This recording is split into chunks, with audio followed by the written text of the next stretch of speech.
Sir ನಿನ್ನೆ ಕೃಷ್ಣ ಮೇಲ್ದಂಡೆ ಯೋಜನೆ ಕುರಿತು ಸೇಮ್ ಅವ್ರು ಸಭೆ ಮಾಡಿದ್ರು. ಏನೇನು ಚರ್ಚೆ ಆಯ್ತು ಸರ್? ಏನಾದರೂ ಜನ ಈ ಕೃಷ್ಣ ಬೆಟ್ಟದವರಿಗೆ ನೋಡ್ರಿ, ಕೃಷ್ಣ ಮೇಲ್ದಂಡೆ ವಿಚಾರದೊಳಗೆ ಆಲ್ಮಟ್ಟಿ ಹಿನ್ನೀರನ್ನು ಏನು ನಾವು ಸಂಗ್ರಹ ಮಾಡ್ತೀವಿ, ಆಲ್ಮಟ್ಟಿ ನೀರನ್ನು ಸಂಗ್ರಹ ಮಾಡಿದಾಗ ಹಿನ್ನೀರೇನು ನಿಲ್ತದೆ, ಅದಕ್ಕೆ ಭೂಮಿಯನ್ನು ನಾವು ಪಡೆದುಕೊಳ್ಬೇಕಾಗ್ತದೆ.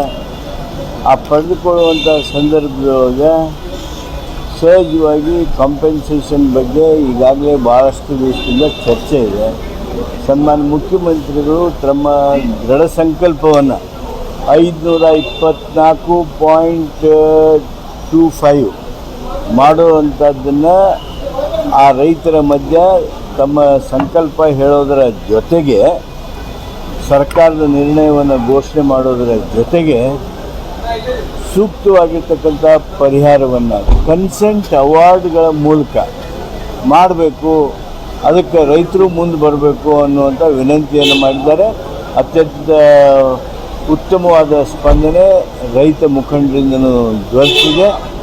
ಈ ಒಂದು ಕಾರ್ಯ ಅಪ್ಪರ್ ಕೃಷ್ಣ ಕಾರ್ಯ, ಕೃಷ್ಣ ಮೇಲ್ದಂಡೆ ಕಾರ್ಯ ಸುಗಮವಾಗಿ ಸಾಗುವಂತೆ ಒಂದು ವಿಶೇಷ ನಿರ್ಣಯ, ಚರ್ಚೆ, ಸ್ಪಂದನೆ ನಿನ್ನೆ ಆಗಿದೆ. ಕೇಂದ್ರ ಸರ್ಕಾರ ಪಾಲುದಾರಿಕೆನೂ ಇದೆ, ಅವರು ಹಣ ಬಿಡುಗಡೆ ಮಾಡಬೇಕು, ಕೇಂದ್ರ ಸರ್ಕಾರ ಸ್ಪಂದಿಸ್ತದೆ ಅಂತ ಅದನ್ನ ನಂತರ ನೋಡ್ತೀವಿ. ಮೊದಲಿಗೆ ಈಗ ನಮ್ಮ ರೈತರಿಗೆ ನಾವೇನು ಭರವಸೆ ಕೊಟ್ಟೇವೆ ಹಾಗೆ ಮುಂದುವರಿತೀವಿ.